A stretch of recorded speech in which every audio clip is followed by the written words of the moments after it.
Hello and welcome back to the Crafty Concepts with Erin YouTube channel. I'm glad you've stopped by. I have a double page scrapbook layout for you today featuring this gorgeous crisp air collection from close to my heart. You can see this definitely has a fall vibe. Let me grab my photos. I have several photos and these are snapshots taken last fall and they're just capturing the change of the season. So the little hydrangea flowers are turning, and then my dog Flynn loves to follow me around the yard and I thought he looked rather festive with the leaves. And then of course there's my kitty cat Toad, but you can see the red in the Japanese maples. And then this is one of my favorite trees. It's a October Glory maple and you can just see the gorgeous color. So I just want to document a fall. I know I want to use these papers and then I cut this out of the sticker sheet. Typically I remove the adhesive, but all of these are individual letters, so I thought it was just easier to cut this title element out. But crispy, crunchy, colorful, and then I'll work the word fall in there somewhere. But you can just, this is perfect for these photos. So let me clear this up and we'll bring in the Versamats and I'll show you what I'm thinking as far as photo layout. So we're going to work on 2 Versamats today because it is a double page layout. I'm not 100% sure I'm going to build this layout on White Daisy, but for now we'll lay those down. And what I'm thinking with my photos here, now these 3 photos are 4 by 5 1/4. So when you take pictures with your iPhone, they're not a true 4 by 6, and I really quite liked the way these were, cropped already, so I didn't want to turn them into a 4 by 6. And then these photos are 3 by 4. That does include the white border. So what I'm thinking is these 2 making a column over here, and then we'll have 1 photo here, and then these 2 will be kind of like that. Possibly. It could change. Now, not always, but when I have a double page, I tend to like the title on the left-hand side. So I just maybe up here, we'll have to be mindful of that when we bring in our pattern paper because this isn't going to show up on a busy background. Now I have decided I want to save the pumpkins. There really aren't any pumpkins, although it would work because it's still very fall. I'm going to save this for another project and I'm going to focus on these 3 papers today. I think that's going to look really nice. So I took my blue pattern paper and I trimmed that at 7.5 inches. I'm going to have this one over here. And then I like to repeat patterns and colors on the opposite side. So we will use this one over here behind this photo. Now I absolutely love this pattern paper, but it is a busier pattern, and like this photo for example doesn't really, it kind of gets lost on that background. It looks a lot better on the blue background, so I definitely don't want this up against this particular paper. And the same for my title. It's not really going to stand out, but I really want to use this paper. So maybe we'll just do like a frame style layout, and then it brings in all that gorgeous color and the fall leaves. Yeah, I think I'm going to do that. So I'm going to cut my White Daisy papers down and I'll gut the inside of these and I'll be right back.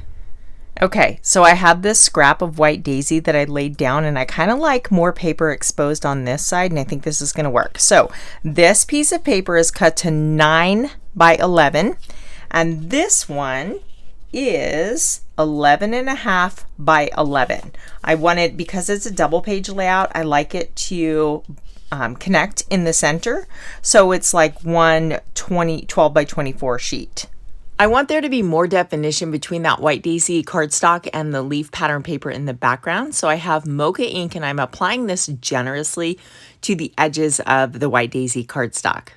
I want this to be a little bit thicker and more obvious so it's a clear definition. You could alternatively mat this on Mocha cardstock as well, and that would look really nice.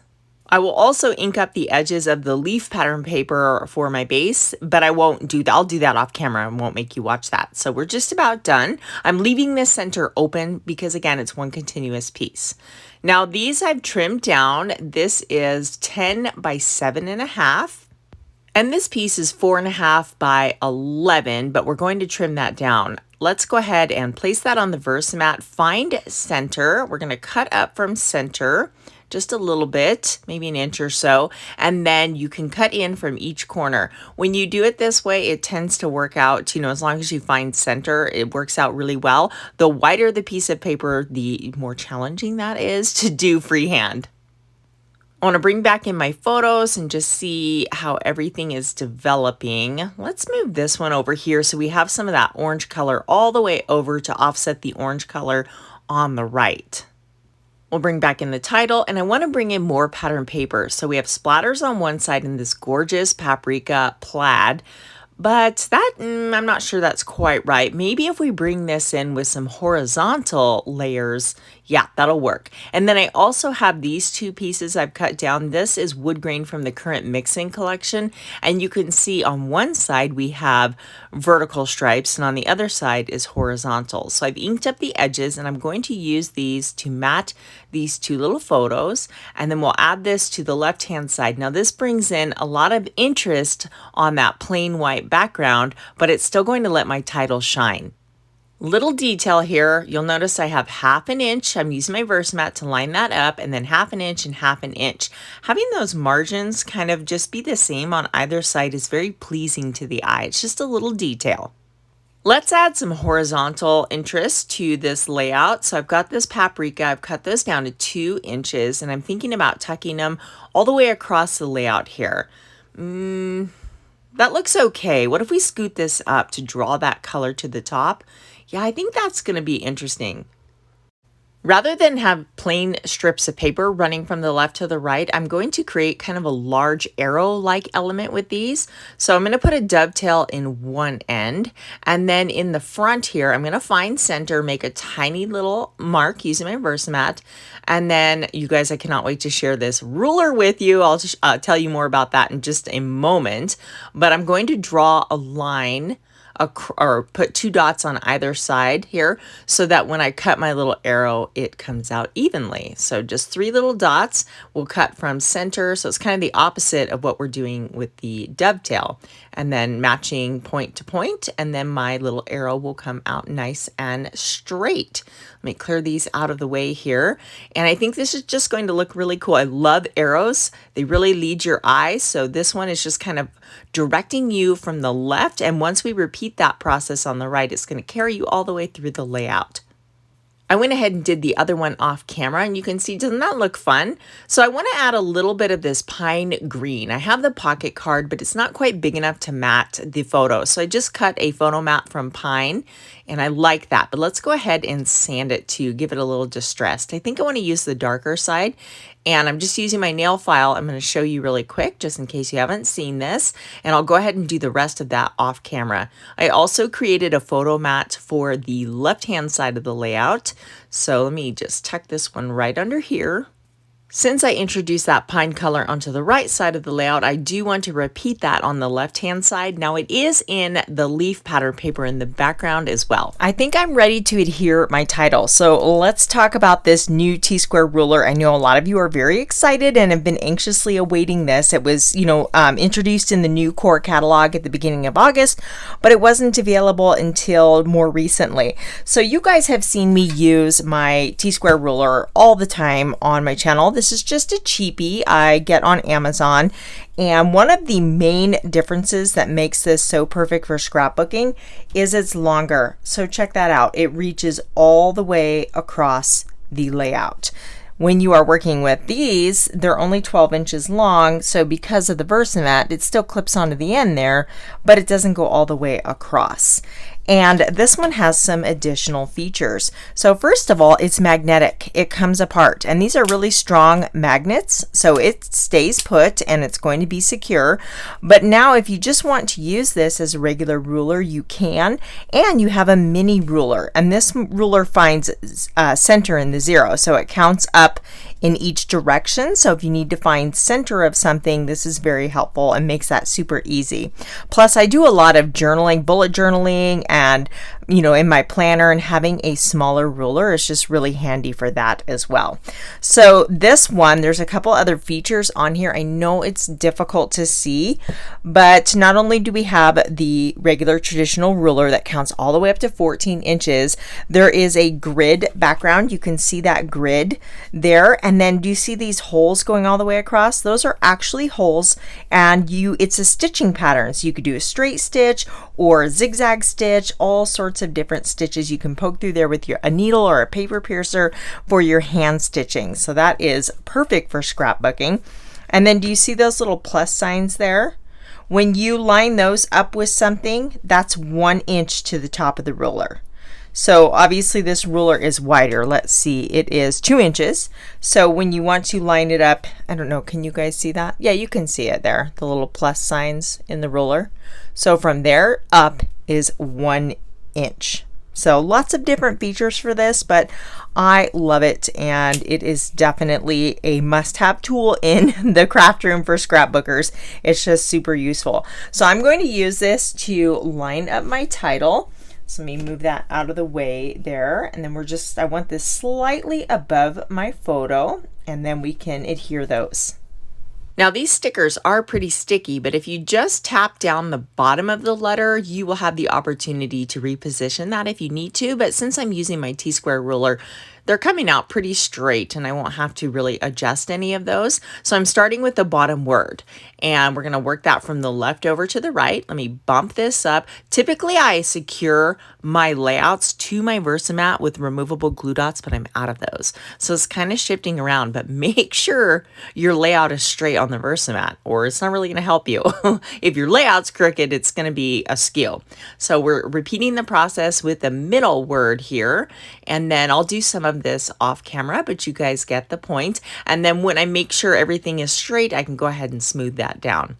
So now for all these stickers from the coordinating sticker sheet, I did use my anti-static powder tool to remove the adhesive from the back so I can move these around. I'm bringing in all my bits and pieces. I should have showed you the sticker sheet, but it's kind of a hot mess because I cut it up and there was a lot of things missing, but there is a beautiful 12 by 12 coordinating sticker sheet. So let's go ahead and get this adhered down. And I do want to create a cluster. Now I typically like my leaves radiating from a flower or some type of circular element, just tying them all together. So I thought maybe this, but I have an idea for a stamp set. So I'm gonna wait on that. We'll work on this embellishment cluster over on the right-hand side here. So I'm just layering some of the stickers underneath my photo, and then I'll finish it all off with the circular element overlapping the photo. I think that one looks good. Let's tuck this little leaf right here. Now I'm thinking of an embellishment cluster up here, and that's going to give us that nice visual triangle that looks so pleasing to the eye. So I have a tag for my base. Again, that is from the sticker sheet, and I have a few remaining little leaves and sprigs here. Now to connect all those together, I have a word sticker. It says Seasons of Change. I've popped that up on foam tape, and that finishes that off nicely. This is the Crisp Air Scrapbooking stamp, and I love this. There's a circular stamp on here. It says, "What a beautiful day." So I'm going to stamp that in pine ink to introduce a little bit more of that green color. That didn't stamp quite well, probably because I don't have my foam underneath it. So let's bring in the foam and another piece of cardstock here. We'll ink it up again, stamp it down, and yes, much better. So I'm going to go ahead and get that cut out in a circle shape, and then we can use this to ground all the leaves in this cluster right over here, and that finishes that off so nicely.